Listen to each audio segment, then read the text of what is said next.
Estamos a día 14 de febrero del año 2005, son la hora 17:15. Nos encontramos presentes en el local de la Asociación Unidad Argentina UNAR con el señor Roberto Mader, que es un cineasta brasilero que viene haciendo una recorrida por los países latinoamericanos para conocer de primera mano la tragedia que algunos de ellos han vivido y han tenido que soportar, la subversión terrorista.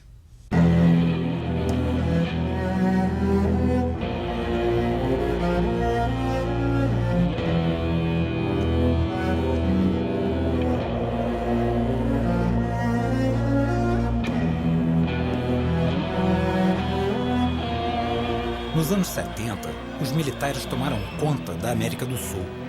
O pretexto era combater o avanço da esquerda. Uma onda de golpes deixou um rastro de intolerância, sequestros, assassinatos e exílio. As ditaduras se uniram, desrespeitaram leis e fronteiras, dando origem a um dos piores exemplos de terrorismo de Estado na história: a Operação Condor.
Consignas que tiene la Asociación Unidad Argentina UNAR es la defensa a ultranza de nuestros principios nacionales, de nuestra gloriosa historia, de nuestro pasado y nuestros próceres, de nuestros símbolos. Somos una entidad sinceramente de gente honorable, señor, de gente honorable con un pensamiento nacional, nacional.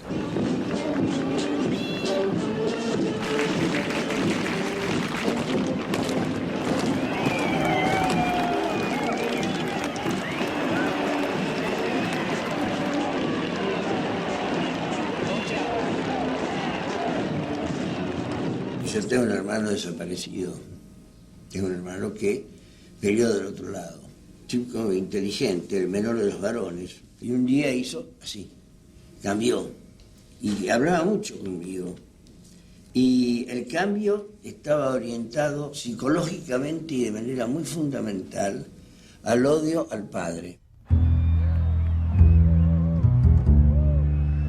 Era romper con la jerarquía, romper contra el mando, romper contra lo que está establecido. Era fanatismo más odio. Y tercero, bragueta libre. Esto, sexo libre. Pito libre. Sexo libre. Yo creo que no. Puede ser una caricatura muy de derecha. Yo creo que más bien éramos un grupo de gente, de jóvenes, con muchos ideales.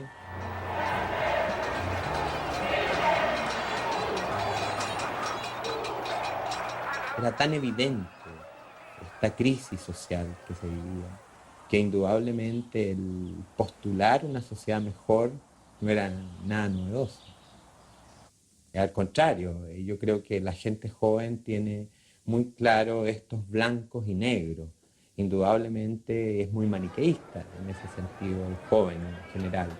Y indudablemente entre optar por una postura del establishment y optar por una postura revolucionaria que estaba ahí, estaba Fidel en Cuba, estaban los movimientos revolucionarios prácticamente en toda América Latina, indudablemente que la opción entre el bien y el mal iba a ser por el bien. Saluda a nuestro pueblo junto a nuestro primer ministro, comandante en jefe Fidel Castro, ante el aplauso emocionado del pueblo congregado aquí en la Plaza de la Revolución José Martí. ¡Viva Cuba! Aquí en el mundo se estaba jugando la Guerra Fría. Y la subversión era una expresión de uno de los bandos para incursionar en el patio trasero del otro. Ya teníamos ejemplos claros de lo que iba a pasar, como lo que pasó en Cuba, como lo que intentó exportarse a Angola, el Congo, Etiopía.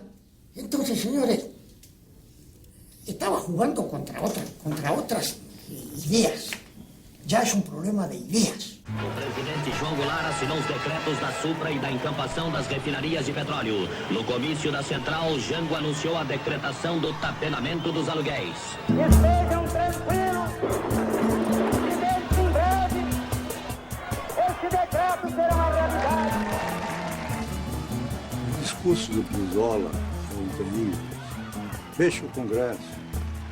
E a posição ambígua do Jango, talvez muito impressionado pela figura do Perón.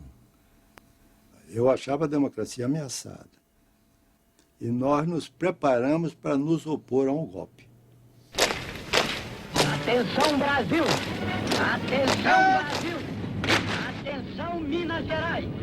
As tropas do 2º Exército, sob o comando do general Cruel, já sitiaram o estado da Guanabara. Nós que éramos antigolpistas, viramos golpistas. Sempre que eu chamo golpe de Estado. Colegas meus não acham, golpe de Estado. É a tradução literária do coup d'etat. Golpe de Estado. Nós derrubamos um presidente que foi, embora fosse vice, mas foi votado. Porto Alegre, João Goulart fugiu para o Uruguai, seguido de Leonel Brizola e outros elementos do governo deposto.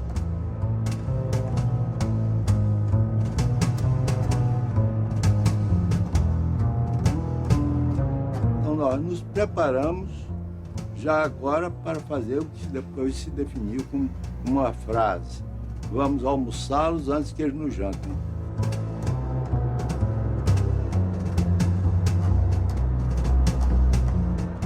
Latin America was never an isolated region where people fought each other for local reasons, if you like. They were within this context of the Cold War, of communism, anti-communism, idealism, revolution, and so on. Allende was the hope of Latin America. And other countries were in different situations. Brazil was already a dictatorship. But it was a turning point historically. In 1972-73, it was still possible to think that radical political change was going to be successful.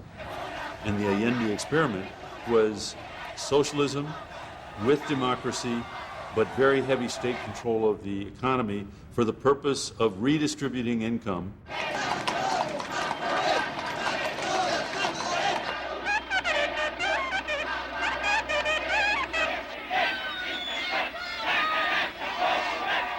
Allende raised the great hope that this radical political change would be done democratically, that it wouldn't be a Cuba, it definitely wouldn't be a Soviet Union.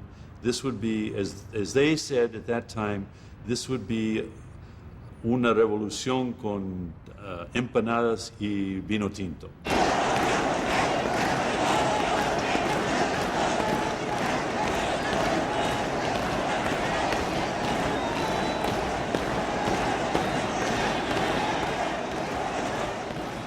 Un gobierno popular, democrático, nacional, revolucionario, que debe cumplir un programa para abrir lo más amplio y rápidamente el camino al socialismo y a la transformación de nuestra sociedad.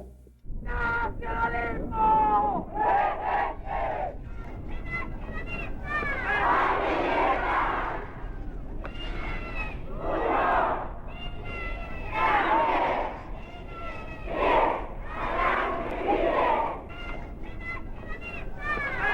Clases dominantes y en este caso su aparato armado iban a actuar en contra de Allende y así lo hicieron.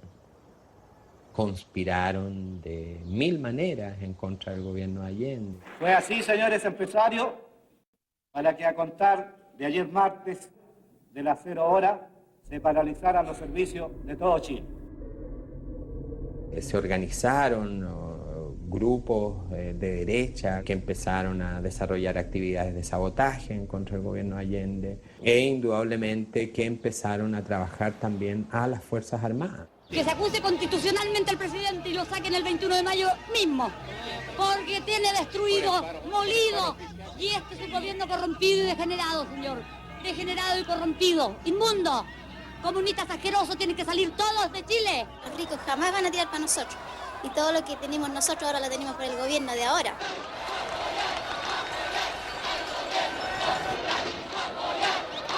La tensión que había en el país iba creciendo. La izquierda estaba ya, hacía desde el año 60 que estaba en un intenso agitar. Era la intención de crear todo ese caos para generar una revolución marxista. Que los trabajadores, con los soldados, los marineros, los carabineros, deberán desobedecer las órdenes de los oficiales golpistas. Y en ese caso, tendrán el derecho a construir su propio ejército, el ejército del pueblo. El MIR no creía en la vía pacífica que Allende preconizaba en ese minuto. Nosotros creíamos que en un momento a otro se iba a desencadenar esta ofensiva militar, violenta, y que había que prepararse para ello. Y sin embargo, nuestra preparación no fue suficiente. No daré un paso atrás, y que lo sepan, dejaré la moneda cuando cumpla el mandato que el pueblo me diera.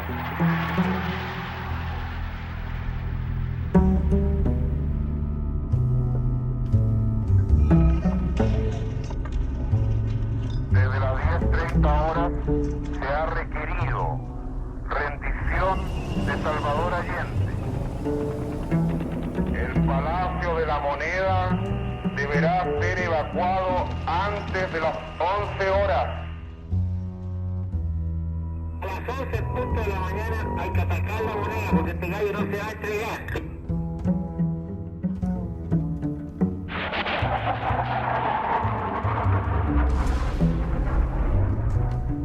Trabajadores de mi patria, pagaré con mi vida la lealtad del pueblo, pero no se detienen los procesos sociales ni con el crimen ni con la fuerza. La historia es nuestra. ¡Viva Chile! ¡Viva el pueblo! ¡Vivan los trabajadores!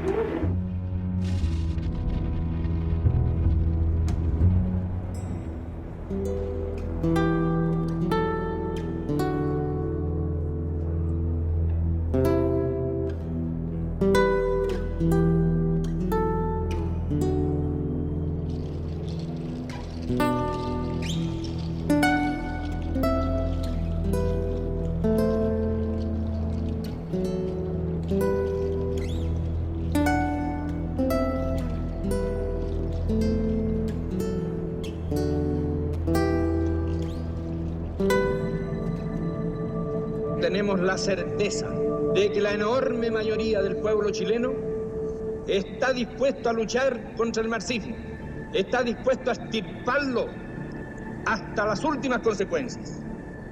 Las cámaras quedarán en receso Hasta nueva orden. Eso es todo. Bueno, desde el primer día, la izquierda mundial se encargó de producir la imagen de un hombre malo. Mi papá estuvo varios días sin dormir y cuando asistió a las primeras ceremonias, asistió como se usaba en esos años, anteojos oscuros, mi padre llegó con los ojos rojos de dolor. Entonces esa foto recorrió el mundo. Aquí tenemos, señores, al más malo de los malos.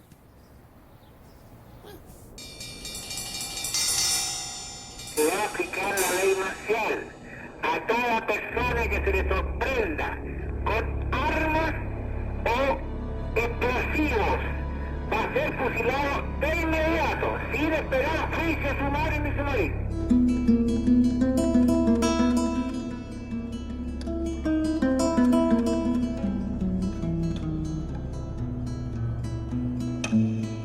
Mira, desgraciadamente no había otra salida. Las fuerzas, si no se empleaba por el lado nuestro, o sea, la iban a emplear por el otro lado. Latin America had had repression and dictators. That was part of the history. But something different happened in the 1970s. For the first time, these countries decided that the threat from the left was so bad that they had to physically eliminate all of the people who were trying to promote this vision of society. So you had terror on all levels. Mass arrests, all done secretly. The disappearances, for the first time in Latin America, you have disappearance as a policy of state. This was the model that I describe as the central model of the Condor years. And so the solution for the first time in Latin America was mass murder.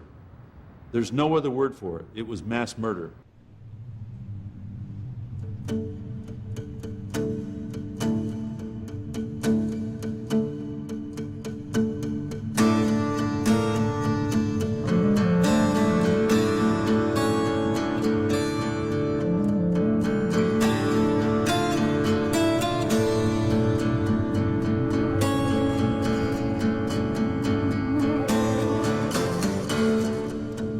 Ahora mismo me dio una cosa que entré aquí, un sentimiento de tristeza, porque aquí habíamos miles y miles de personas. Cuando dicen que habían 2.000, 8.000, no, aquí habían 15.000 personas.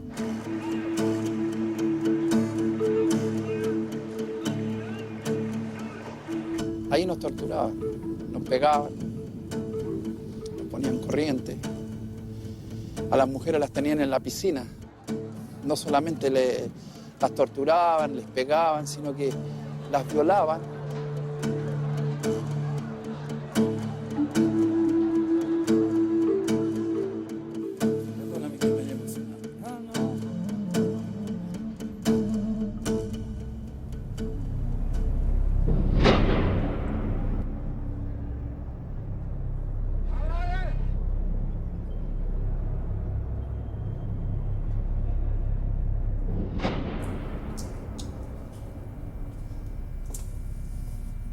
Aquí nos pegaban unos tontos de goma que llaman, nos ponían unos trapos mojados en la espalda y nos pegaban. Aquí murió gente, mucha gente en el estadio, incluso te golpeaban el portón ahí y venían con listas. Fulano, fulano, fulano, se lo llevaban y los compañeros no volvían nunca más.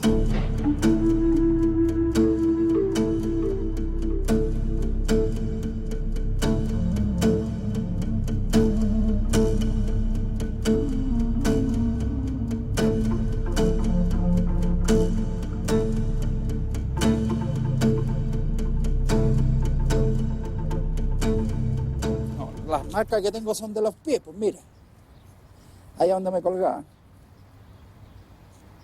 Hacían 31 años que no volvía acá. A muchos compañeros, yo creo que incluso todavía hay mucha gente que no quiere venir, no quiere, porque tú te emocionáis aquí y empezáis a acordarte de cosas que te pasaron.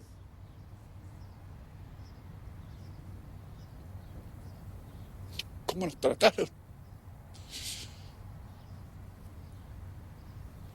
Y revivís todo eso. Lo reviví de nuevo. ¿Visto? Pero también tuvimos fuerza después de salir de prisionero en las poblaciones y empezamos a luchar contra la dictadura.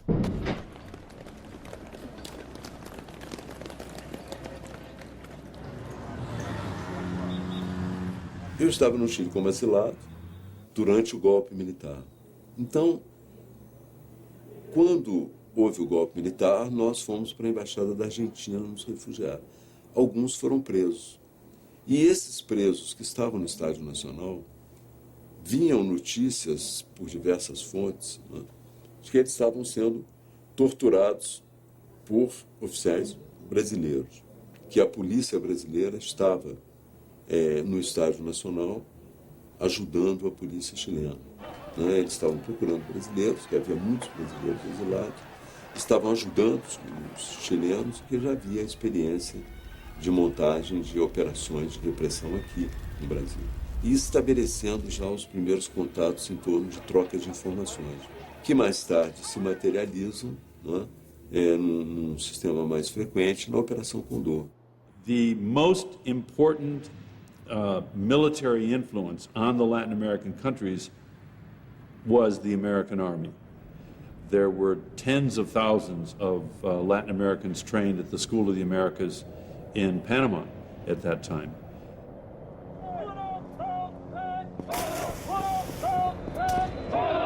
I talked to the intelligence trainer who was there in 1976. Part of their agenda was to get these countries to buy American military equipment, to make sure that they bought their equipment from us, not from somebody else. So this was big business. Hay dos tipos de contexto. Uno es el contexto subyacente desde la década de los 60 en América Latina, con toda la influencia de lo que fue la doctrina de seguridad nacional impartida por Estados Unidos a través de la Conferencia de Ejércitos Americanos, y que se va afianzando hasta convertir a los militares en la única trinchera posible que puede salvar al continente contra el comunismo, y es, por supuesto, entonces el brazo armado de Estados Unidos. Y el momento en que confluyen distintas dictaduras en el Cono Sur.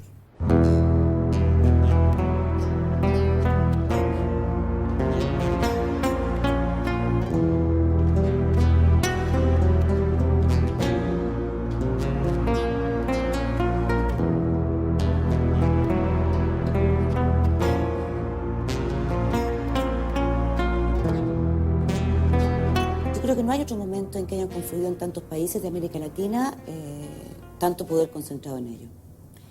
Y eso hace que se embriaguen y quieran tener más poder.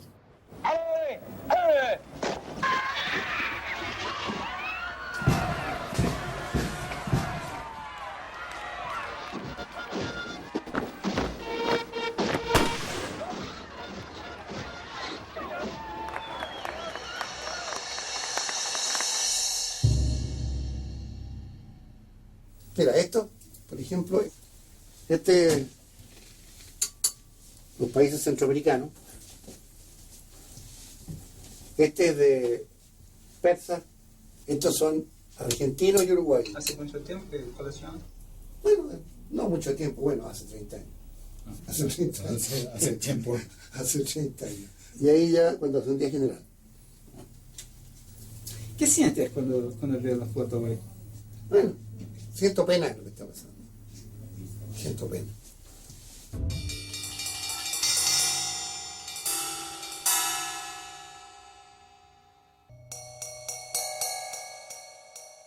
Sino que simplemente el punto está en que a mí me ordenaron, siendo teniente coronel, que organizara una dirección de inteligencia nacional porque nosotros no teníamos. Y lo presenté el día 12 de noviembre del 73, fue aprobado y me ordenaron, organice la DINA.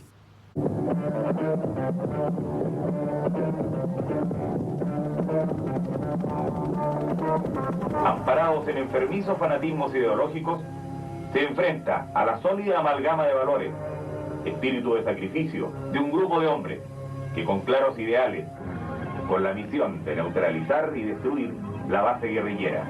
Desde el año 72 existían terroristas en Chile, habían entrado más de 10.000 cubanos, todos del ejército cubano, habían entrado 1.500 soviéticos, todos del ejército soviético. Entonces sabíamos que se estaba organizando un ejército guerrillero. Son detenidos por carabineros e integrantes del foco guerrillero de la zona. Indudablemente que la actitud nuestra en ese minuto es de resistencia, pero había que replegarse porque la represión era muy grande. Alrededor de 500, 600 militantes, digamos, fueron aniquilados prácticamente en los primeros años del gobierno militar.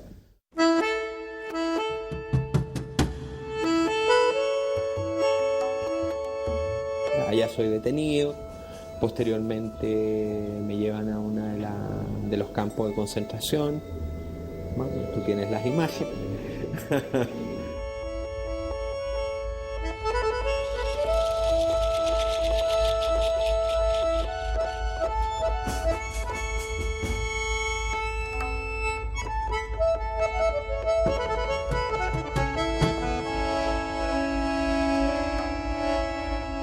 Éramos prisioneros de guerra que teníamos que obedecer a una disciplina militar que no teníamos.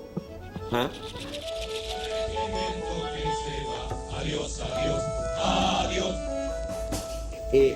35 himnos militares. Cada himno militar tenía un número. Vamos a cantar el 5. Tenías que saber que ese era el número 5, y cuando te pasaban del 5 al 23, quedaba la escoba, digamos. O sea, era terrible.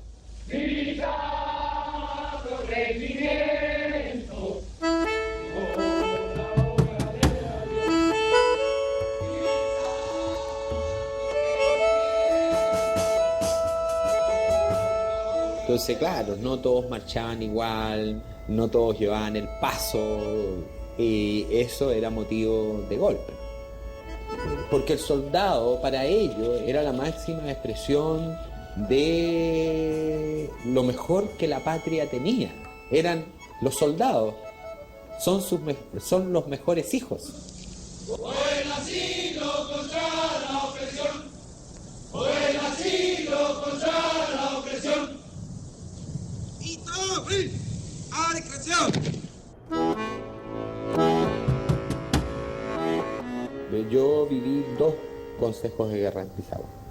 En ese caso, 12 compañeros del Partido Comunista fueron juzgados y 2 de ellos condenados a morir.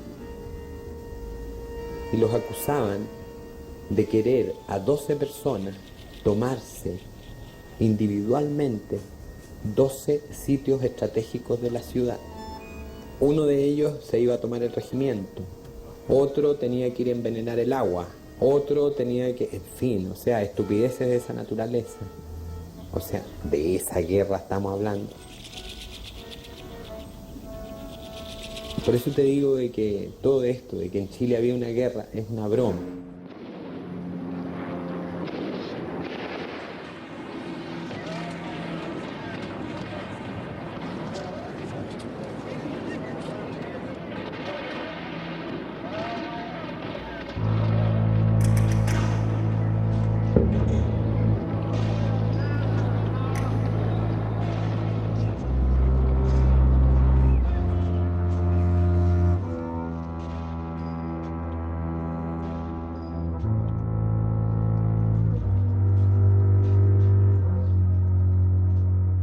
No existía ni una capacidad militar de enfrentamiento real, digamos, o sea, concreto, que tú puedas decir, hay 2 bandos en pugna, hay una guerra de guerrilla generalizada en el país, o sea, no existía.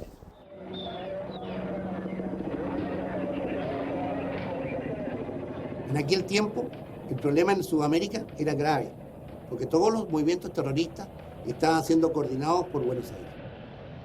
Como cristiano digo que en realidad que hubo una guerra subversiva, nosotros no la iniciamos ni la deseábamos, fuimos llevados a ella nos involucraron en ella y teníamos que pacificar este país.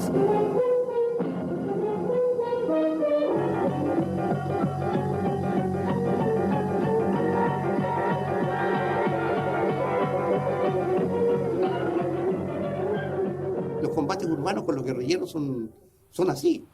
No es asunto de que parlamentemos, bandera blanca, no. Aquí o muere él o muero yo, una de dos, no había otra. Parecería una cosa muy rara, muy extraña, que alguien con estas características que yo presento podía decidirse en participar de un grupo político que tenía una opción también de lucha armada.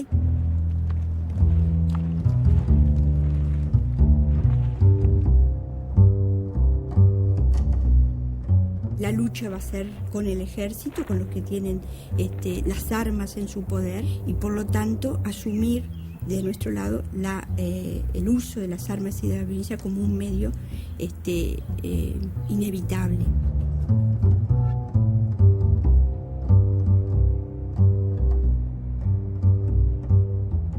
Foi muito difícil, eu acho. Pegar em armas já é difícil. E eu só me deparei com essa situação no momento que fazia guarda, no caso do embaixador americano. Mas, felizmente, não foi preciso de utilizar isso em momento nenhum.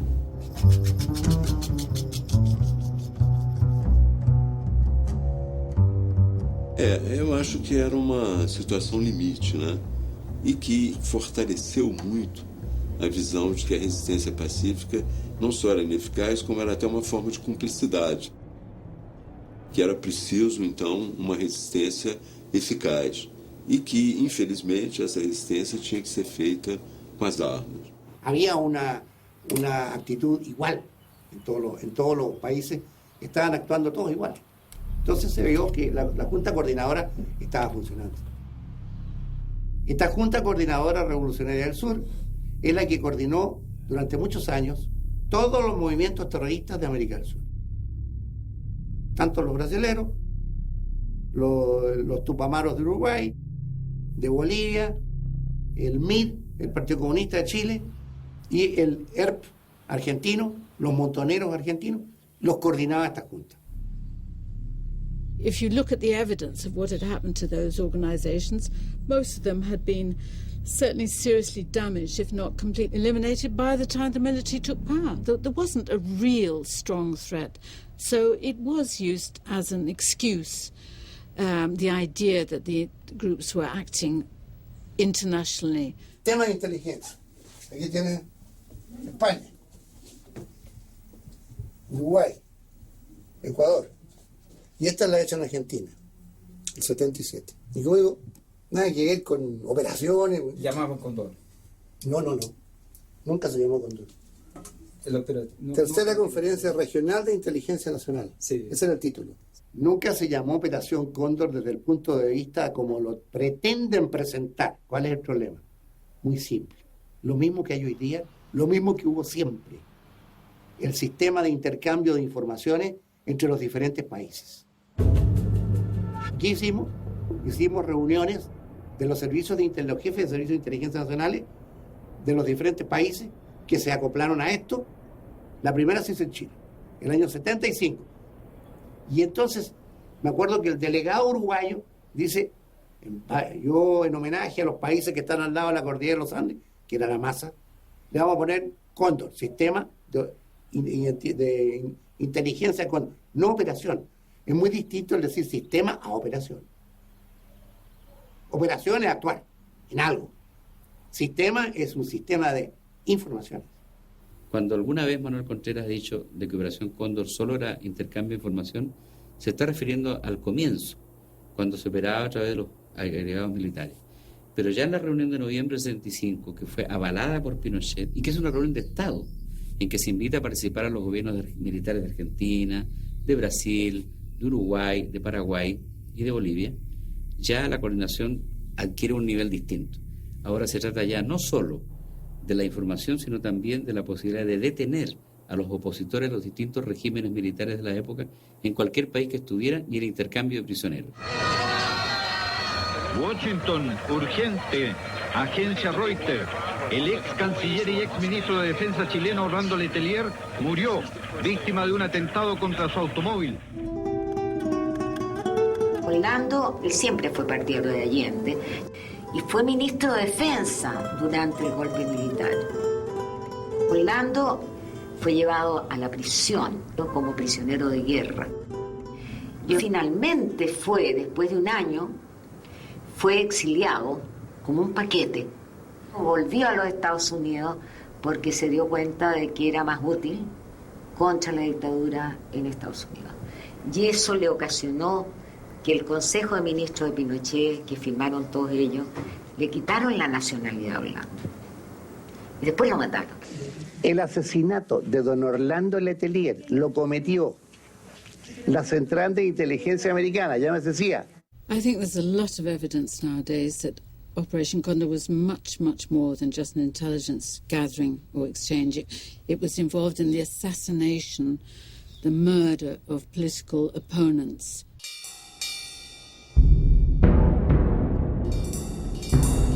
There's a whole number of leading democratic opponents of the military regimes who were murdered in exile.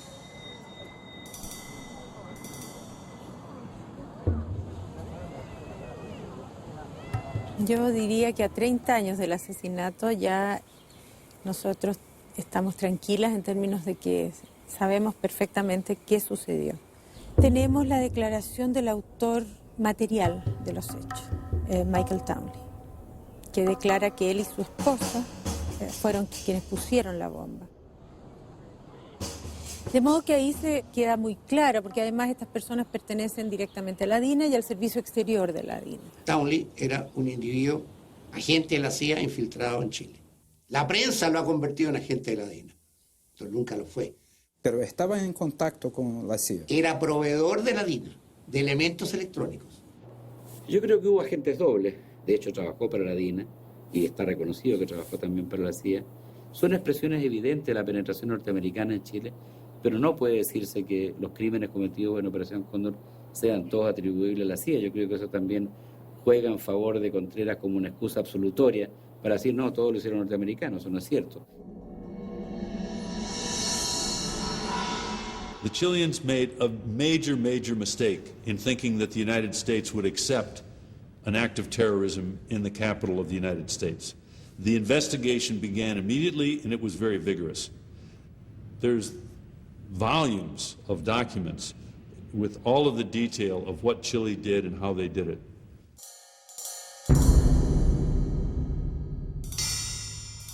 Contreras is a very smart guy.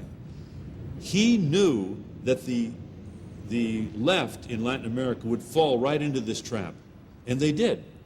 Many people on the left in Latin America have said, oh, the CIA was responsible for Operation Condor. The CIA was responsible for killing Carlos Prats. The CIA was responsible for the Letelier assassination. There's no evidence that the CIA ever targeted somebody or asked somebody to assassinate somebody, but no question the CIA knew what Operation Condor was doing and that they profited by the intelligence gathered by Operation Condor.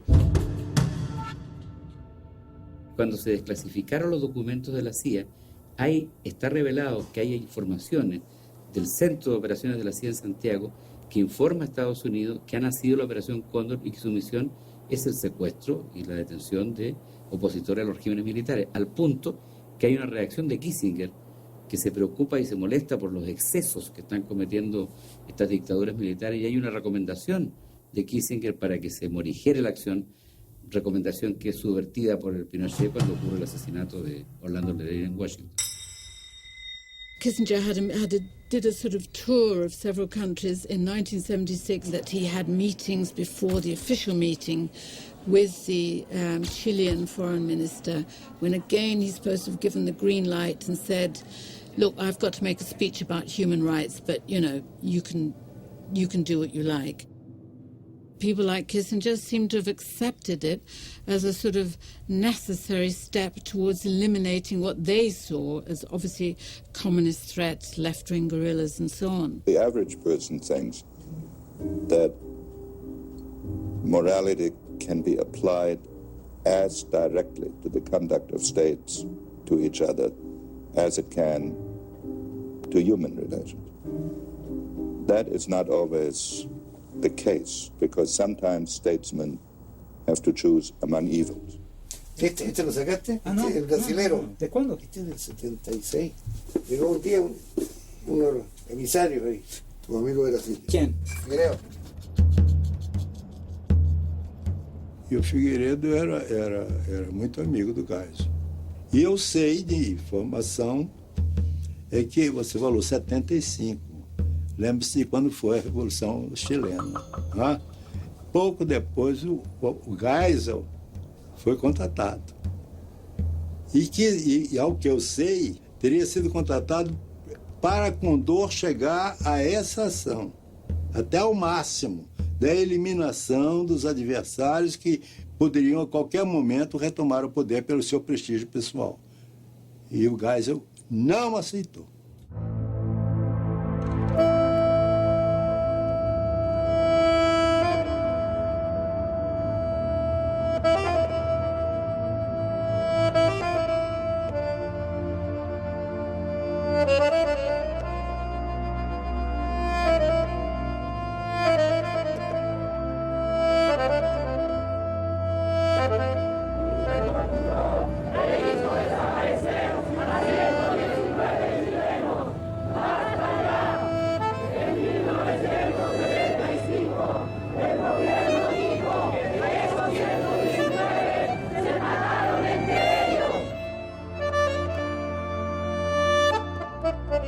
La Operación Colombo es lo siguiente. Durante varios meses hay despachos desde Argentina que dicen que grupos guerrilleros se están organizando en la frontera para llegar a invadir Santiago. Entonces, durante meses se empieza a crear en Chile una especie de psicosis, de que en cualquier minuto un ejército de guerrilleros, en que están chilenos, argentinos y uruguayos, van a invadir en cualquier minuto. Hasta que de repente aparece la revista Lea en Buenos Aires y el diario O Día de Curitiba. Los dos diarios dicen que grupos extremistas chilenos han entrado en una querella entre ellos y se están matando. Viene con un titular principal: se matan como ratas. Esos 119 personas, había testimonios, pruebas de que habían sido detenidos en Chile y exterminados en Chile. Después, años después, yo descubro los periodistas que hicieron esos despachos, que eran pagados por la DINA. Eso es la Operación Cóndor. Cuerpos desfigurados, torturados a muerte, escondidos, dinamitados, restos de huesos que son enterrados en plena cordillera.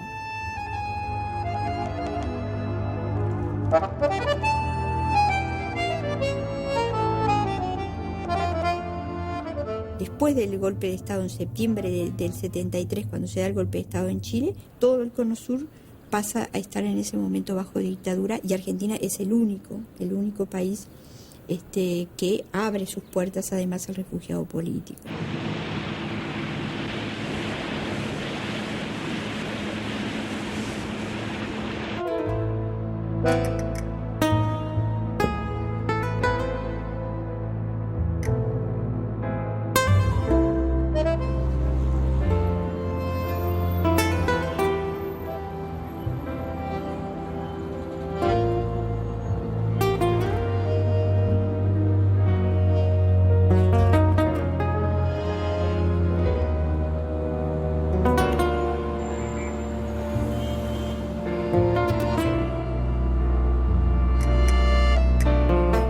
Argentina terminaba, salía de una dictadura y por lo tanto se vivía ese periodo de gran euforia.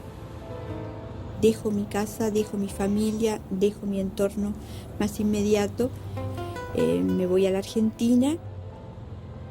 La llegada de uruguayos en ese periodo a Buenos Aires era así, contingente, diría, de uruguayos que eran perseguidos acá.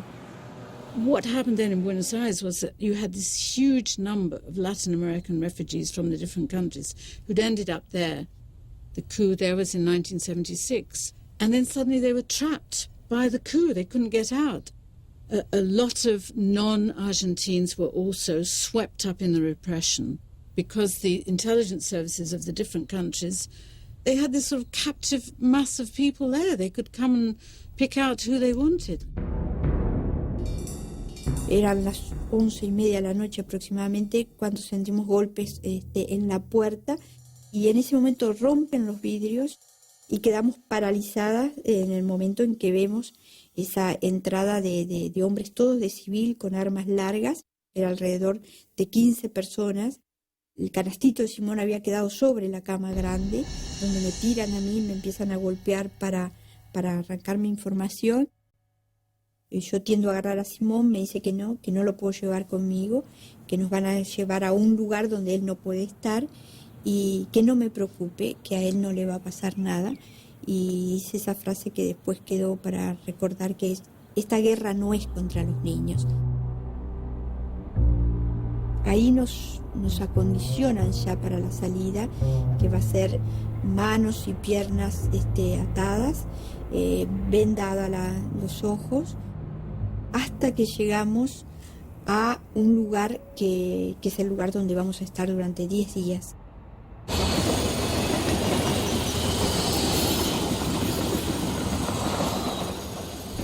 La llegada, la entrada va a ser inmediatamente de una gran golpiza. Los gritos van a ser escuchados de forma permanente. Se torturaba sobre todo de noche. Una persona que estaba dirigiendo ese operativo, evidentemente, en un momento me pregunta si lo conozco. Le digo que no. Y me dice que él es el mayor Nino Gavazo, un oficial del ejército uruguayo que operaba de forma muy notoria. Y creo que inconscientemente ahí tuve la absoluta seguridad que no íbamos a salir con vida de esa situación, porque ningún oficial de un ejército que está operando en otro país iba ante sus víctimas, iba a dar su nombre. Orletti was the center where most of the Condor prisoners were kept in Argentina. The number of people who survived that torture camp, you can count on one hand. And there's a group of Uruguayans who were released to Uruguay because the Uruguayan government requested this under Operation Condor, and so those people survived.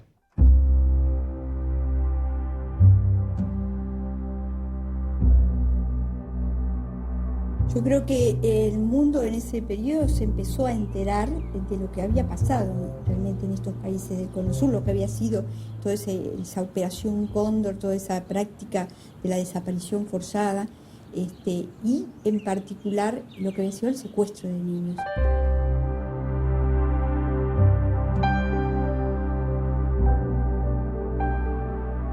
Esa práctica tan aberrante que se llevó a cabo en la Argentina realmente no tenía, en el mundo no había experiencias anteriores.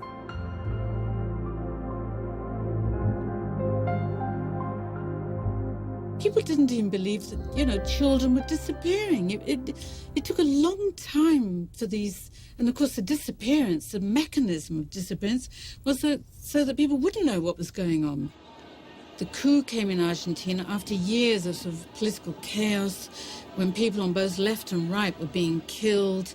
So, of course, after the coup came, which in some ways Argentinians welcomed with open arms, because it meant the re-establishment of order.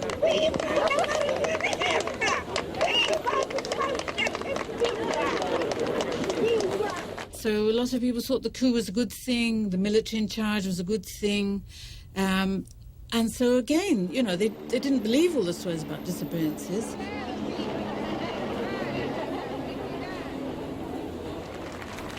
If that person disappeared, algo hay.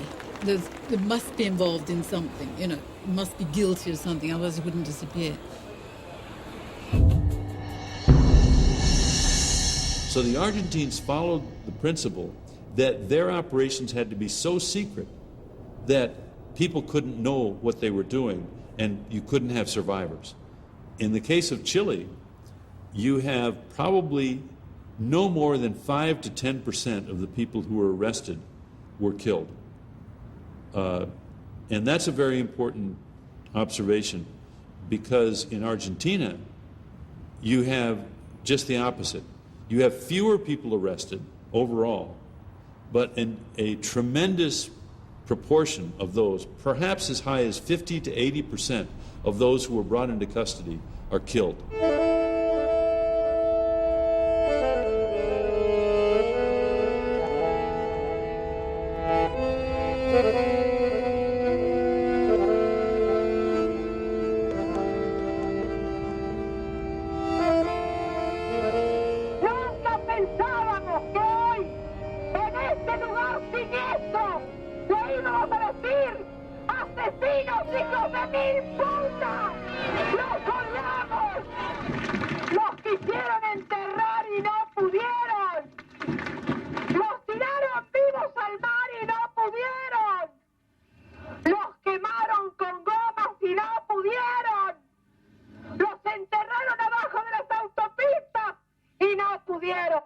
El mismo día que me anunciaron que había desaparecido mi hijo mayor, a mí siempre en el barrio me decían Kika y me convertí en Eve Bonafini. Eve Bonafini es una madre que le tocó vivir una tragedia y que decidió convertir el dolor en lucha y que tal vez el mundo me conoce por eso.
Yo me di cuenta que desde el primer día que se lo llevaron, tuve que inventar.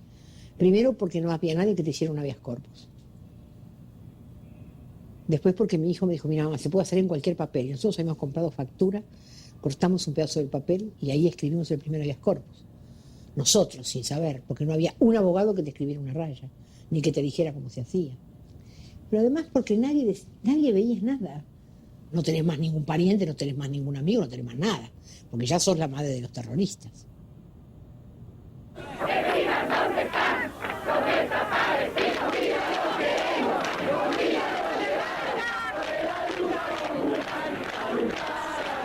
Los jueces decían no busque más a su hijo que se fue con otra mujer. Los políticos decían que éramos mentirosas las madres, que Balbín dijo, no hay desaparecidos. Hay muertos, dijo Balbín. Pero mientras sea desaparecido, no puede tener ningún tratamiento especial. Es una incógnita, es un desaparecido. No tiene entidad, no está. Ni muerto ni vivo, está desaparecido.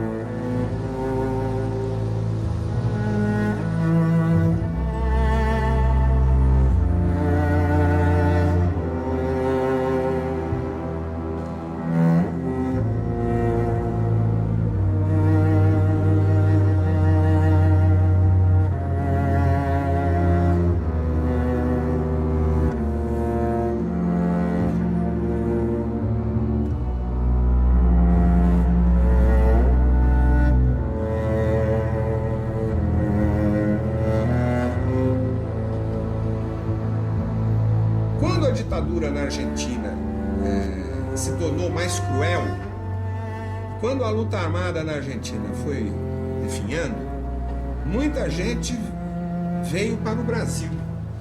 Quando isso começou a aumentar, nós fundamos o Clamor. Né? 3 pessoas, Jaime Wright, a Jean Rocha e eu. When we had this idea of creating Clamor, and it really arose from talking to Argentines particularly and just hearing the terrible stories that they told. So we started publishing a bulletin in 3 languages, in fact, in English, Portuguese and Spanish, and distributing it everywhere we could.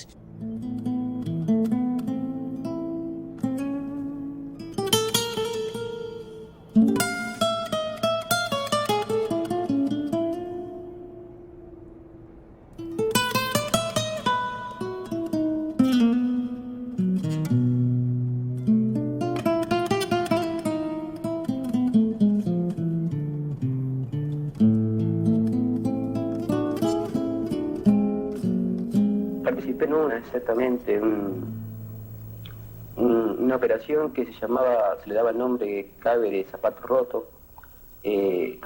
Consistió en la detención de integrantes del PVP en Montevideo y luego de acuerdo con la policía brasileña se procedió a ir hasta la ciudad de Porto Alegre, en Brasil, a detener a unas personas que por declaraciones de los detenidos también pertenecían al PVP y estaban en ese momento en esa ciudad.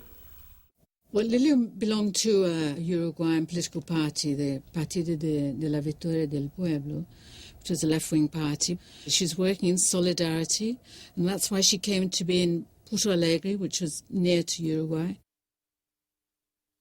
¿Y a qué se dedicaban? Se dedicaban a repartir propaganda y hablar con la gente y a explicarse que había que organizarse y denunciar los crímenes de la dictadura.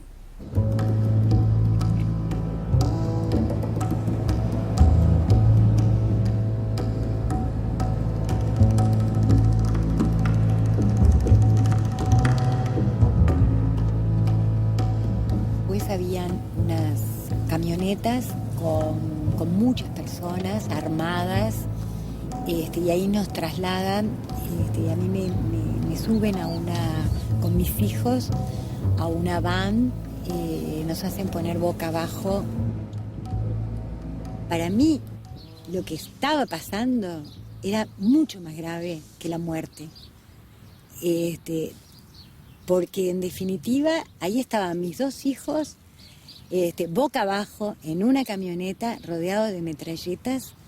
Francamente le dije, bueno, yo tengo que salvar a mis hijos y entonces puedo decirte que en mi casa va a haber una reunión el viernes y que va a ir gente importante de mi organización. Bueno, hicieron las consultas y finalmente me dijeron, bueno, sí, nos volvemos a Porto Alegre, que fue el episodio más terrible para mí, separarme de mis hijos en ese momento, ¿no?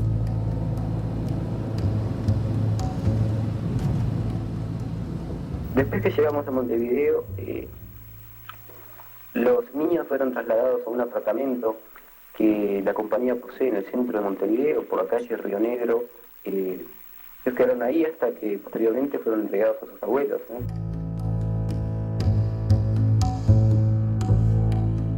Nos vamos para mi casa porque ellos instalan una ratonera, ¿no?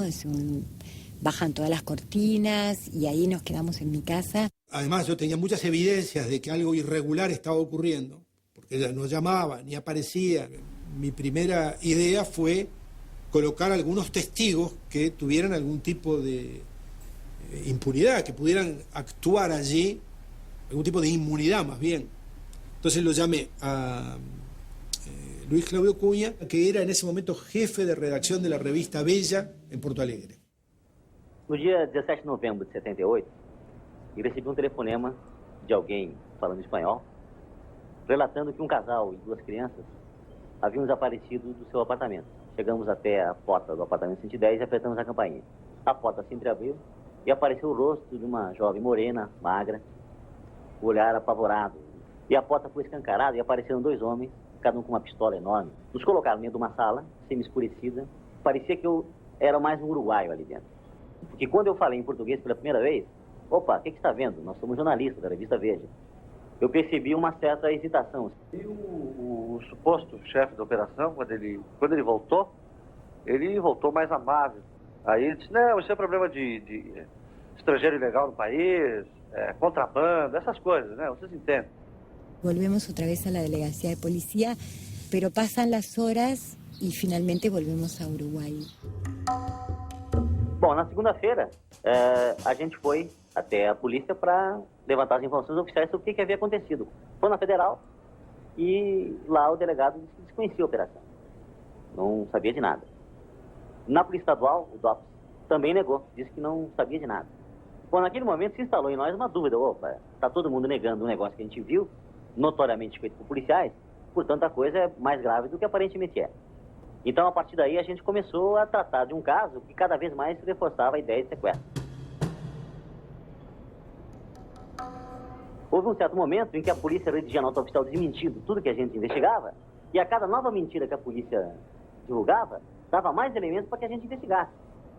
Nós que éramos testemunhas, estávamos passando a ser réus, porque a polícia, ao invés de investigar o que realmente havia acontecido no apartamento, estava investigando o nosso passado. Y de inmediato toda la prensa brasileña se portó admirablemente bien, ¿no? O sea, se formó un club de secuestro, donde había como 25 o 30 periodistas, fotógrafos, que se reunían cada tanto, intercambiaban opiniones e informaciones y mantuvieron la denuncia mientras Liñán estuvo presa en buena parte de los diarios de Brasil. O cano da arma em primeiro plano, atrás dessa arma tinha uma figura um pouco conhecida para mim, porque eu trabalho em esporte há muito tempo, né? E a figura é o Didi Pedalada.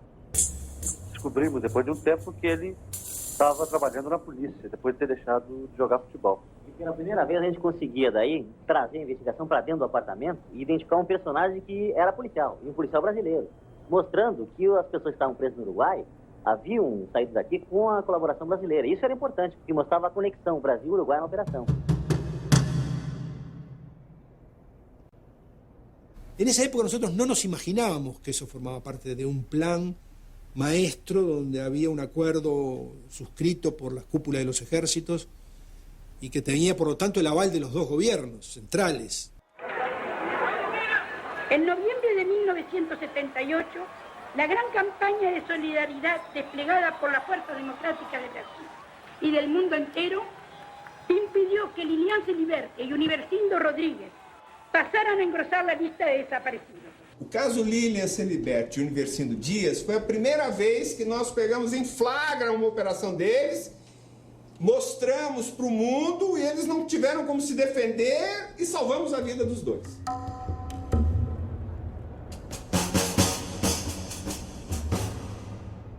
Então, foi a operação que não deu certo, exceto da Operação Condor.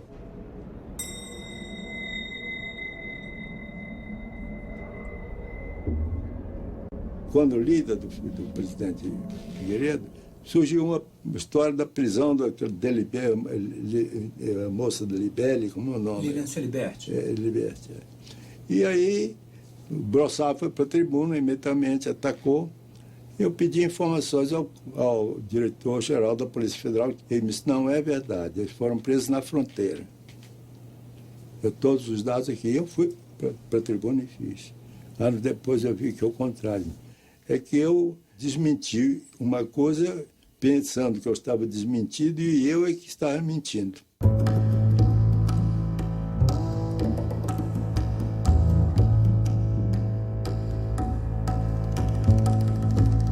Hoje já se passam 2 anos.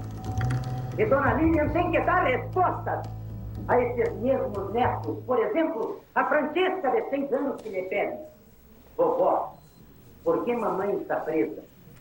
Vovó, por que os militares uruguaios foram buscá-la lá no Brasil? Se você entender a Operação Condor como uma iteração permanente de troca de informações, e mais do que troca de informações, aprisionamento de pessoas procuradas num país que fogem para o outro, para o caso do Brasil, houve.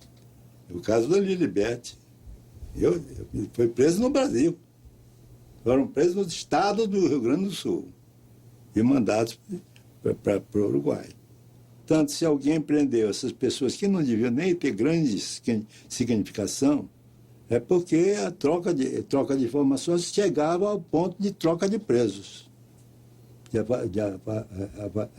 fazer com que a luta contra o comunismo passasse a ser uma luta de todo o continente. Que nós não haveremos de arrefecer a nossa fé enquanto não tivermos aqui no Brasil e em qualquer país do mundo. Livres, livre, universidade.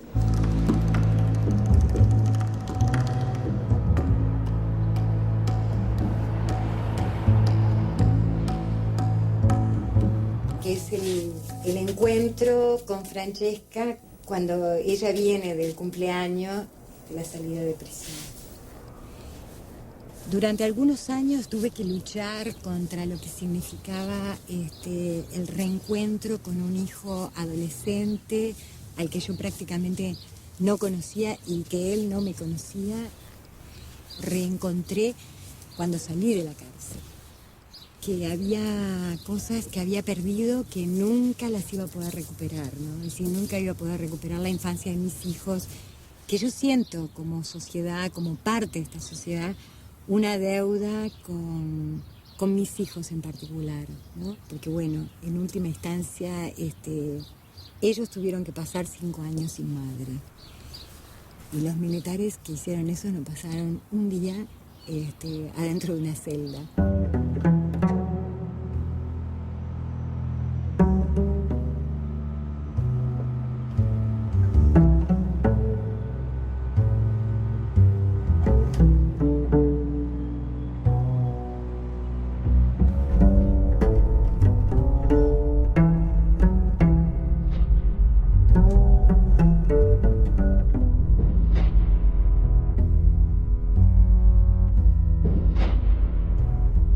Empezaron a desgarrar mi blusa.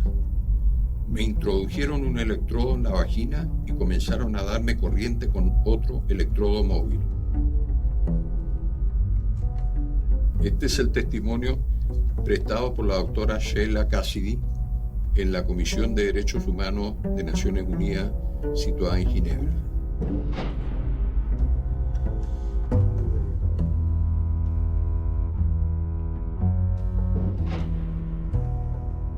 Este es el lugar donde funcionó uno de los centros más siniestros de la dictadura militar, que fue conocido como el cuartel Terranova, donde la gran mayoría de los prisioneros que pasaron por este recinto desaparecieron.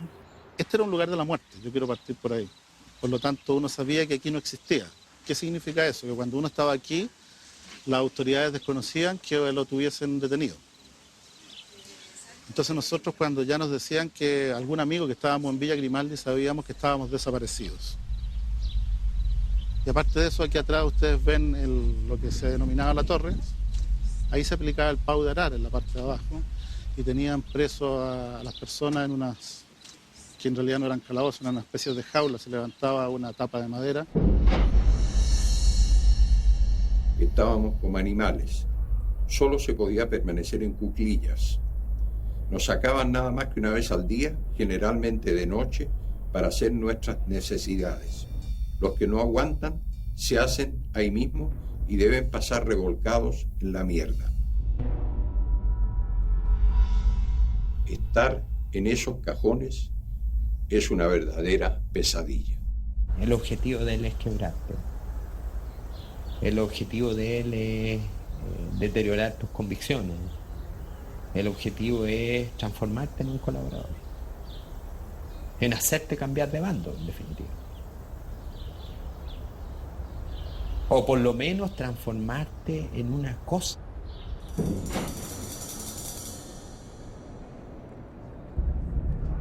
Mi padre llegó en la madrugada del 12 de mayo de 1976 a este lugar.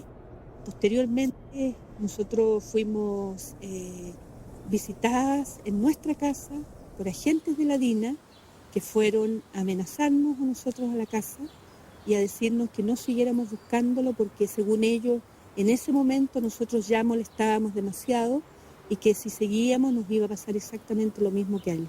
Del momento que estos agentes se retiraron de la casa, nos dijeran de que hiciéramos lo que hiciéramos, nunca lo íbamos a encontrar.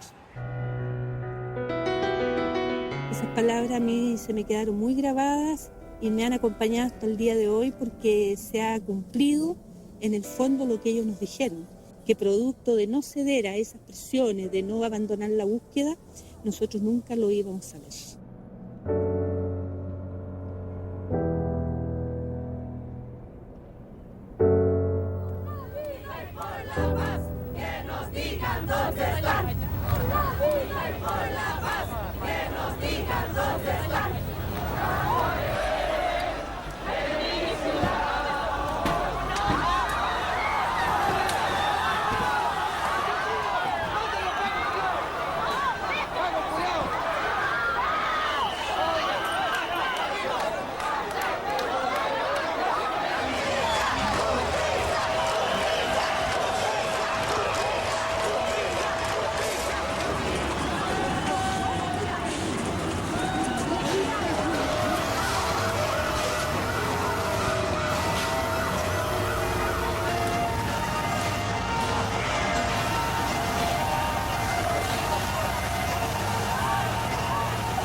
Contreras era el que estaba a cargo de la Dirección de Inteligencia Nacional, la DINA, este aparato represivo que funcionó durante tantos años en nuestro país. Y por eso, si alguna vez yo tuviese la posibilidad de preguntarle a Contreras, le diría que tuviera la valentía y me dijera a mí dónde quedó mi padre. No tengo idea, no sé. Y ella perfectamente bien, ya con el entrenamiento que tiene de muchos años, es lógico que lo que miente ya lo aprendió como realidad y como verdad. Ya se le produjo como verdad y convence a todo el mundo que es una verdad. Él sabe qué pasó con él y por lo tanto en algún minuto de su vida tendrá que asumir no solamente la muerte de mi padre, sino que la de tantos otros compatriotas. ¡Viva! ¡Que el régimen lo devuelva vivo! ¡Alejandro Pinochet! ¡Que el régimen lo devuelva vivo! ¡José Peña! ¡Que el régimen lo devuelva vivo! ¡Julio Muñoz! ¡Que el régimen lo devuelva vivo! ¡Manuel Jesús Sepúlveda! ¡Que el régimen lo devuelva vivo!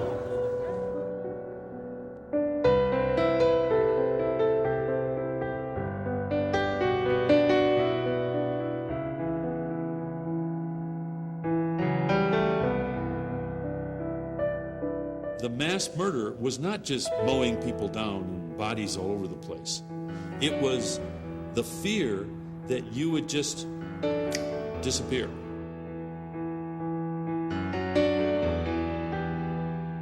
The policy of disappearance is particularly fitting as an act of terrorism, because terrorism is not just violence.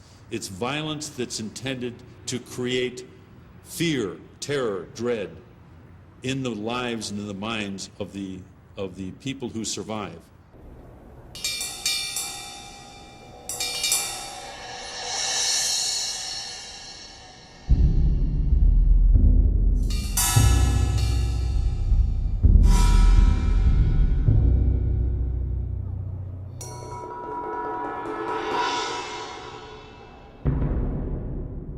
Senhoras e senhores telespectadores e ouvintes, do gabinete de Sua Excelência, o secretário de Segurança, 5 terroristas são apresentados à opinião pública e trazem as câmeras da sua televisão Tupi, a Rádio Tupi, o seu rápido depoimento. Eu, subjetivamente, não tendo aceitado a coisa como tal, objetivamente me liguei a elemento que estava comprometido com o chamado terrorismo. Conclamamos essa juventude para que se empenhe, né, em todos os projetos hoje legais do governo, do presidente Médici, que visam fundamentalmente a redenção dessa pátria e a colocação dela numa situação de destaque no plano internacional. Eu te amo, meu Brasil, eu te amo. Meu coração é verde, amarelo, branco, azul, anil. Eu te amo, meu Brasil, eu te amo.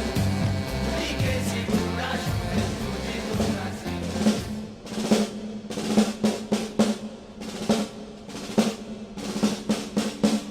It was the Geisel time, and it wasn't, as terrible and as repressive as the others. And therefore, for people fleeing from Argentina, from Uruguay, from Paraguay, from Chile, during a certain phase from Bolivia, Brazil became, the refuge, the haven.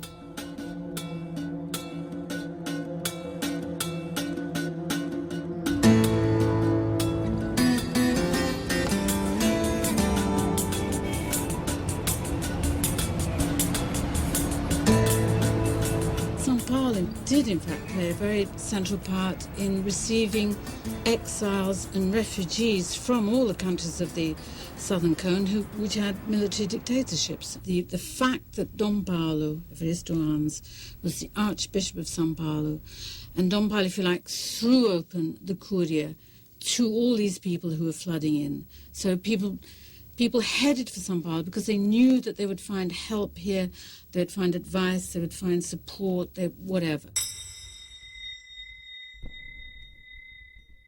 And it was like a sort of counterpoint to what the Catholic Church was in fact doing in Argentina, where most of the church hierarchy, not all of them, but the vast majority, supported the military regime. The Curia became, if you like, a sort of umbrella organization, because there was not only Clamor, there was the Commission Justice et Paz, a whole group of human rights organizations that had found a physical space in the Curia building itself. Acontece que nós descobrimos que em países da América Latina algum regime fez desaparecer os pais e depois deportou crianças. Portanto, ato contra todo e qualquer direito fundamental do homem. Bem, Dom Paulo, é um casal de refugiados uruguaios que se refugiam na Argentina com seus 2 filhos. São presos pela Polícia de Segurança da Argentina através de troca de tiroteio. As crianças foram colocadas dentro de uma banheira, tá certo? E por isso, quando a polícia invadiu a casa, as encontrou. Nós recebemos um belo dia uma carta de uma senhora do Uruguai, Angélica. E essa senhora dizia: minha filha casou com um rapaz, saíram daqui, foram para a Argentina, eu tenho 2 netos e tal. A informação que eu tenho é que eles foram mortos, mas eu não tenho notícia da morte dos meus netos. Hace 3 años que los estoy buscando y es lo único que me queda. E os pais dele? No sé nada de ellos. Espero que todos me ayuden a encontrarlos. Nós publicamos as fotos dos meninos, dizendo: olha, esses meninos estão desaparecidos, assim, se alguém souber, peraí. Mandamos. 2 meses depois, volta para a Cúria Metropolitana de São Paulo uma carta de uma assistente social que disse: olha, eu li o Boletim Clamor e aquelas 2 crianças que vocês publicaram, eu tenho a impressão de ter visto essas crianças na cidade de Valparaíso.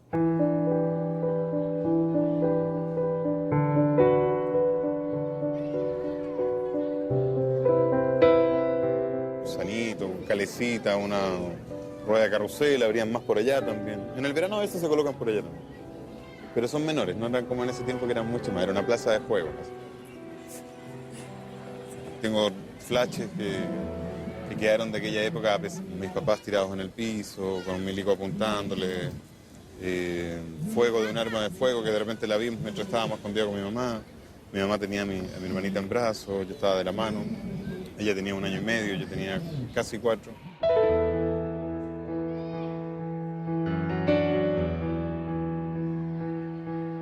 Y así era. Lo que sí me dicen que nunca nos soltamos, que siempre estamos tomaditos de la mano. Sí, que él me cuidaba, que se habla de un auto muy elegante que llegó acá, con unas personas que nos dejaron acá, nosotros estábamos como muy bien vestiditos, o sea, no era como unos niños abandonados digamos, de indigentes o cosas así. El día nos dejaron en la mañana acá.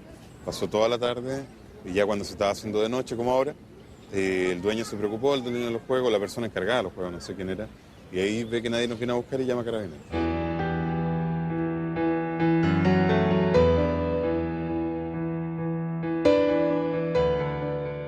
Bueno, nosotros al hospital donde trabaja el marido, a oídos de un asistente social, llegó el caso de los niños, ¿no? De 2 hermanitos que estaban en la casa menores, que no tenían padre. Entonces le dijimos a Anatolio, conversamos y le preguntamos a él que lo venían a buscar y si él se quería ir, se quería. ¿De qué se quería? No sabe. Y ella era muy chiquitita, así que no. Y era gordita, sí. Era gordita. Y yo los hacía pedazos los chupetes.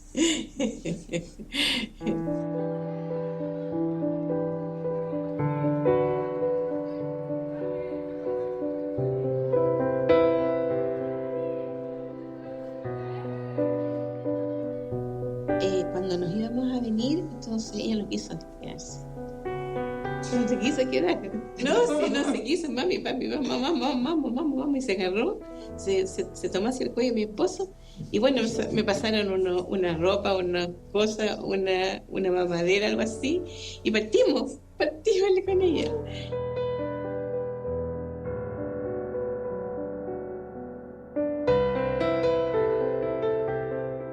cuando ellos llegaron a nuestro lado no tenían acento.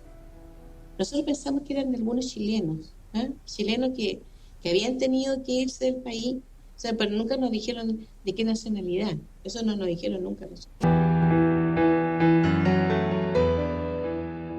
One can only conjecture what happened, but one of the problems, I think, was that Anatol was already 4.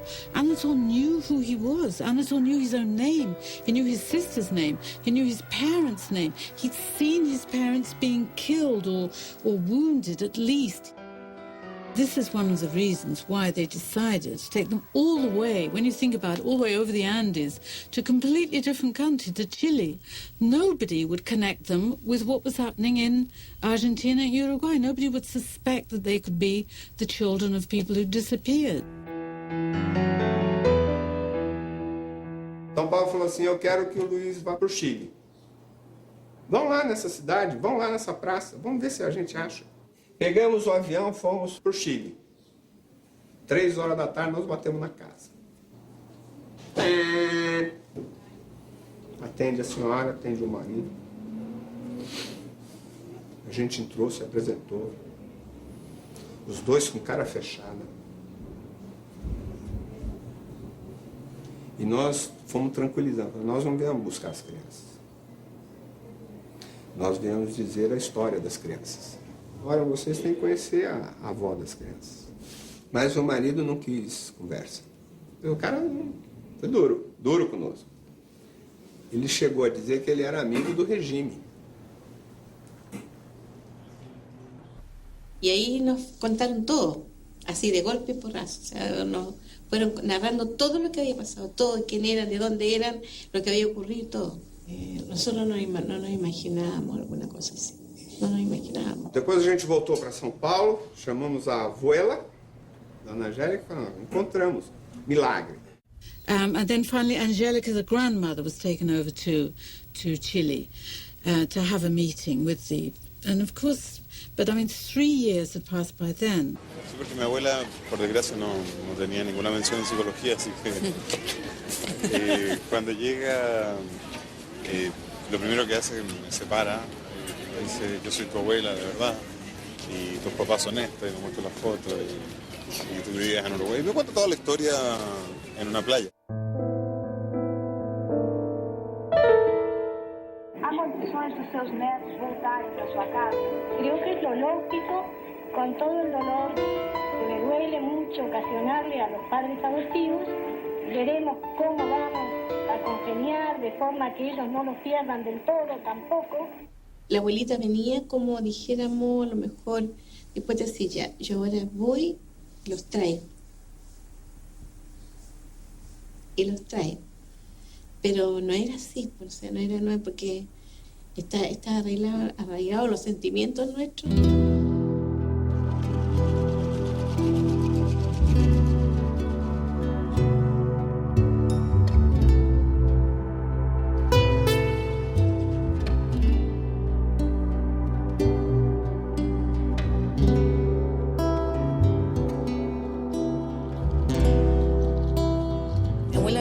Llevarnos con justo derecho, éramos lo que quedábamos de su hijo desaparecido, de su nuera. Entonces los psicólogos hablaron y dijeron, esto sería una doble pérdida. Esto podría destruir a estos niños de nuevo, por lo menos a Anatol, porque yo no me acuerdo. Entonces se tomó la decisión entre las dos familias de mantener las relaciones con ellos, viajar una vez al año para allá o ellos venían para Chile.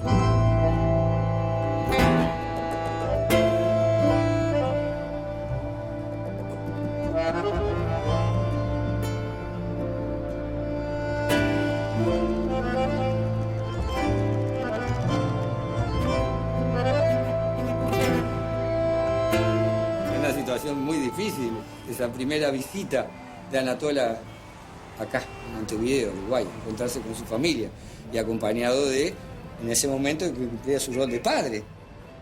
¿Qué edad tenía mi hermano ahí? Tendría 7, 8, más o menos 8 años, Anatola. Y recuerdo los almuerzos o las cenas con tu papi, tratando de él integrarse a la familia, respetando, ¿no? Respetando que él tenía que estar atrás, un paso atrás. Que Anatol se reencontrara con su familia y él estar atrás por si lo precisaba, ¿no? Y mostrándonos de alguna forma, dándose a conocer a la familia de acá. No me voy a olvidar más porque fue un placer, un caballero.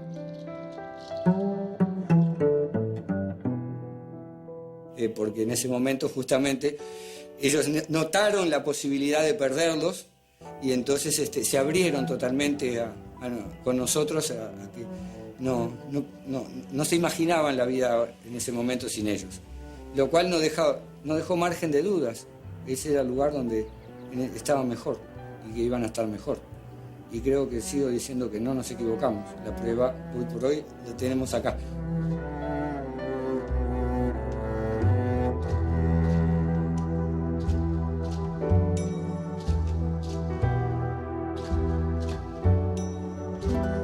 El secuestro de niños, creo que donde más sistemáticamente se aplicó fue en la Argentina. Y forma parte un poco también de ese aspecto, digamos, que pone el acento en que los subversivos, las personas que enfrentan al terrorismo de Estado, digamos, personalizan una doctrina satánica que precisa ser objeto de un lavado de cerebro, y que esa gente tiene que ser reeducada en los valores de la civilización supuestamente occidental y cristiana, y por lo tanto hay una legitimidad en, digamos, robar esos niños, apropiarse de esos niños para educarlos en otras coordenadas ideológicas y morales.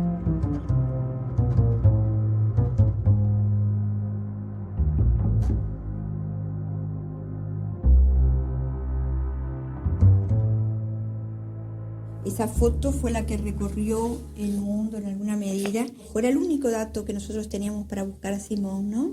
No tenía ninguna otra característica particular más que el color de su cabello y el color de su piel. Se pudo salvar esta foto porque yo la había enviado a mi familia y por lo tanto ellos tenían esa foto y después fue con la que se hizo toda la denuncia sobre la desaparición, sobre el secuestro de Simón.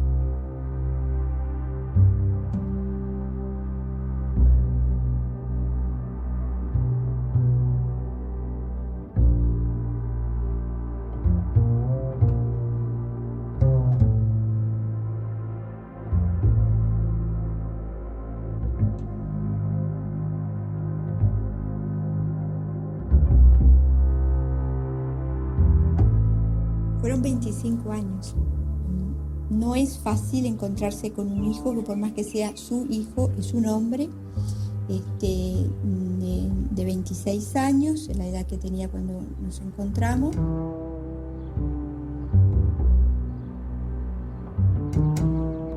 Recuerdo sus primeras palabras que me dicen, yo he sido hasta ahora un chico feliz. Quiero que te incorpores a mi felicidad.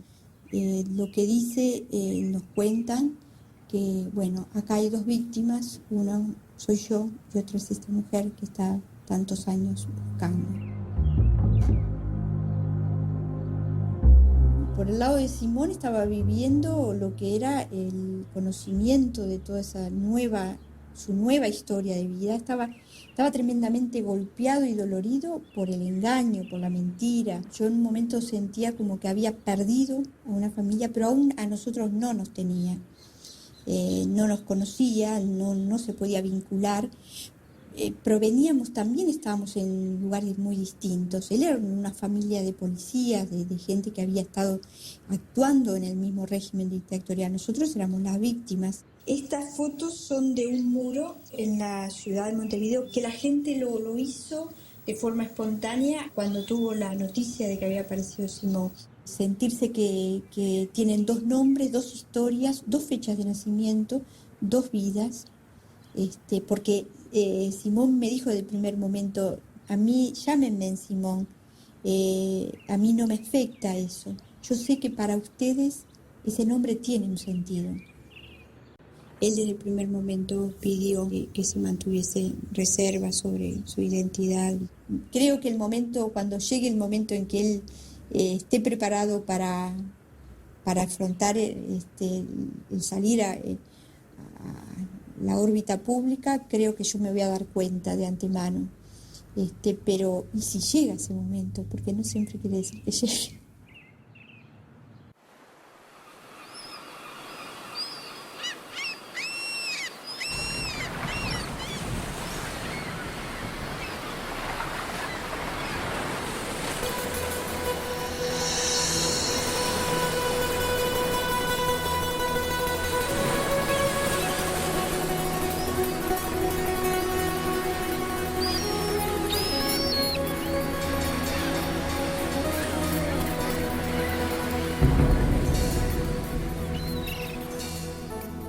A mí me interesaba reconstruir quién había sido mi padre. No solo la búsqueda de qué había pasado con él, sino de cuánto me parecía yo a él, quién era él para mí, qué quería hacer yo. O sea, creo que había como búsquedas en ese sentido muy diferentes.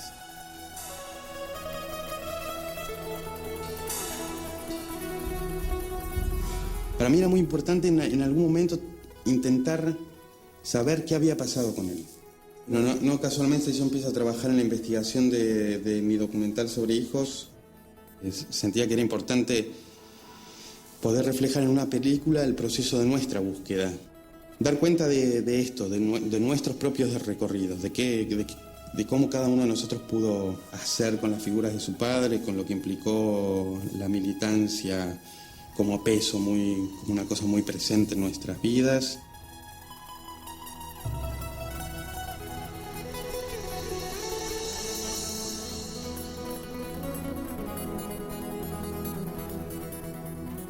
Como que cada cierto tiempo me tienen que volver a contar la historia de nuevo, ¿ah? Y siempre la voy reelaborando, la reinvento y por otro lado siempre se me olvidan cosas. Al principio fue como, qué horror lo que le hicieron, quizás que le hicieron.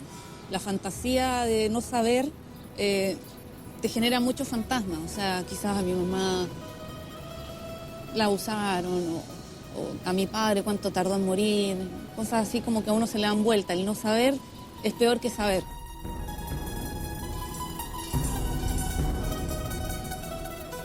Después pasé por la etapa de decir, bueno, estos son personas que, ¿cómo se atrevieron a hacer lo que hicieron teniendo hijos? Como que me pasé por un momento de rabia también hacia ellos. ¿Qué esperaban de la vida? ¿Qué futuro iban a tener si seguían en lo que seguían y más encima fueron padres? Después pasé por otro momento en que dije, estas personas son admirables porque siguieron sus ideales hasta la muerte. Y fueron padres y todo, y se atrevieron y fueron gente valiente.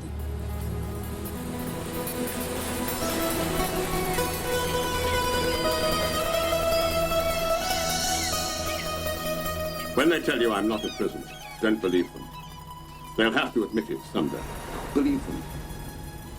Don't believe them when they show you the photo of my body. Don't believe them. Don't believe them when they tell you the moon is the moon. If they tell you the moon is the moon. That this is my voice on tape. This is my signature on a confession. If they say a tree is a tree, don't believe them. And finally, when that day comes, when they ask you to identify the body, and you see me, and the voice says, we killed him. The poor bastard died. He's dead. When they tell you that I am completely, absolutely, definitely dead, don't believe them. Don't believe them. Don't believe them.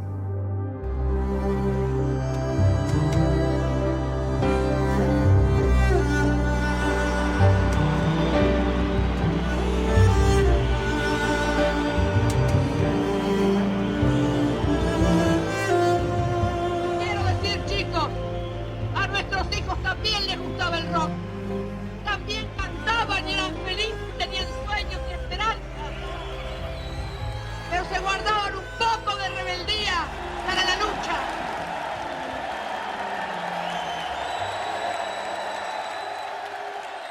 Para mí, la cosa más importante que hizo este presidente es reivindicar a nuestros hijos como sus compañeros. Él dijo, los hijos de ustedes son mis compañeros y ustedes son mis madres. Para mí la reivindicación y la reparación más grande es esa. No hay plata para pagar eso. Jorge Rafael Videla, a la pena de reclusión perpetua.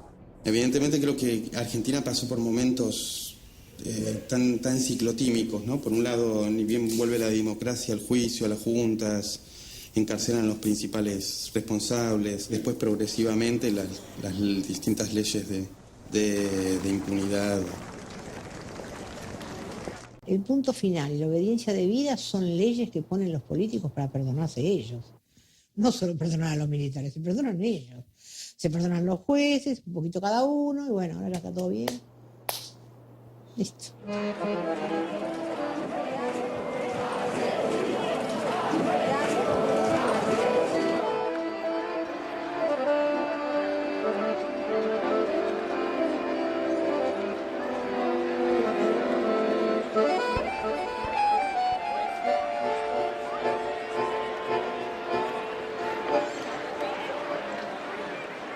I think the fact that these countries, as societies, are investigating these cases and bringing individuals to trial and have wiped away, in most cases, the amnesty laws and all of the protections, and are systematically putting all of these people on trial, that is society doing justice to its own citizens. It will be imperfect. It will be incomplete. There will be many people whose cases will not be thoroughly investigated, but there will be very, very few important military people who will escape this swath of justice in Latin America.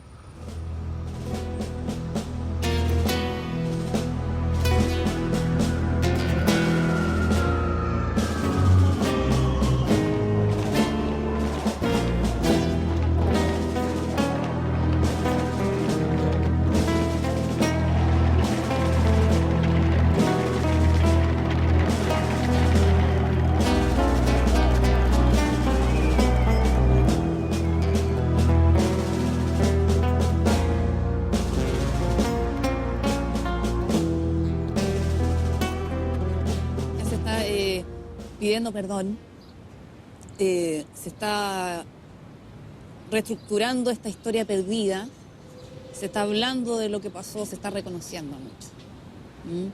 Algo que nunca pensamos que iba a suceder es que, por ejemplo, cuando sometieron a juicio a Pinochet, eso era algo que a todos nos cayó, pero de cajón estábamos, ¿qué? Dios mío, esto es un sueño.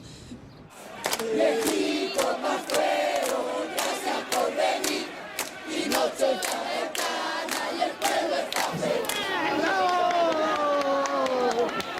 Lo más importante en el caso de Operación Cóndor y en todos los casos de Pinochet desde el punto de vista jurídico es la vigencia de los tratados internacionales, el respeto a las convenciones internacionales sobre la tortura.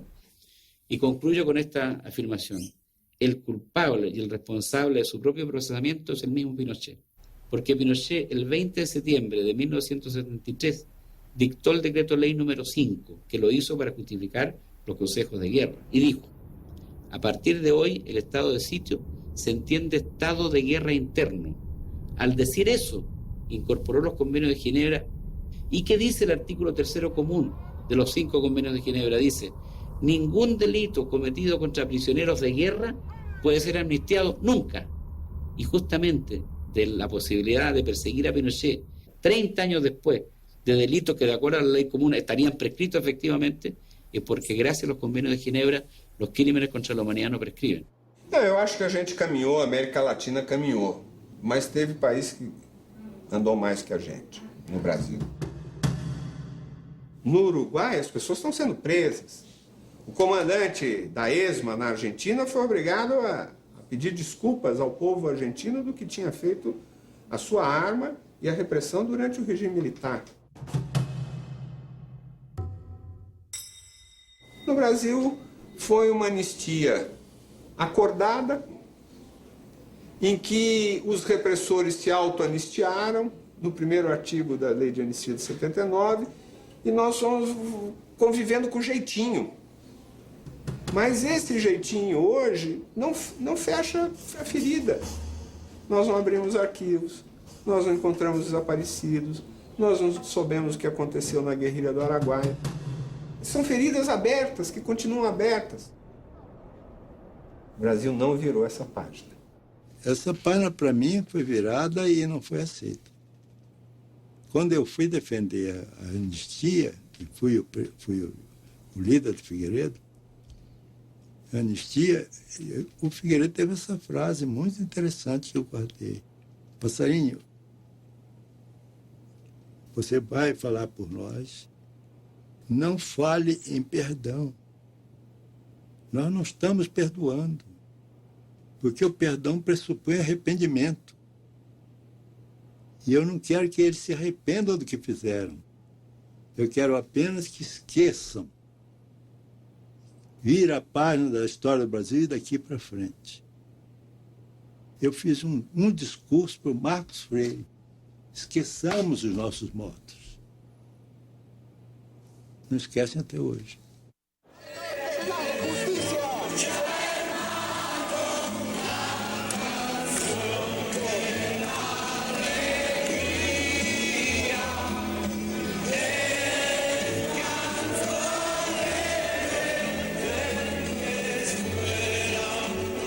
Los familiares de los muertos o desaparecidos tenían dos opciones. O escogían la vía armada para tomar venganza por sus manos, o escogían el camino de la justicia. Sorda, muda, impenetrable. Cuando de 7.000 recursos de amparo solo aceptan uno, cuando las mujeres les decían, si tu marido se fue con otra, bueno, siguieron, día tras día. ¿Cuál es el resultado? Un país que tiene una paz social que no es legado de nadie, es producto de una opción de justicia, de no tomar la venganza por las manos. Por supuesto que es un momento difícil. Entonces poco me preocupa ya una condena más o una menos. Porque si yo fuera culpable, estaría muy complicado.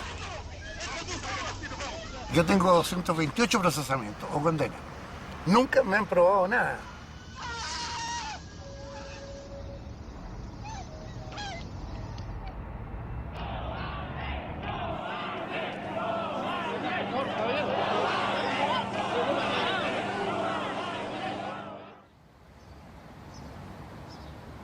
Yo haría lo mismo que hice en aquella época porque nosotros cumplimos estrictamente con la ley.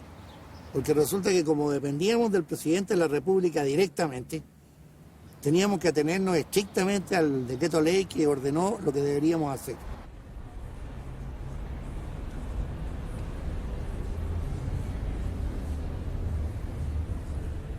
If a military movement in the future starts to have the temptation of dictatorship, of authoritarianism, again, they will be able to look back at what happened to Videla, what happened to Contreras, what happened to Pinochet. Already. They will be able to see the actual facts of what has happened to these people.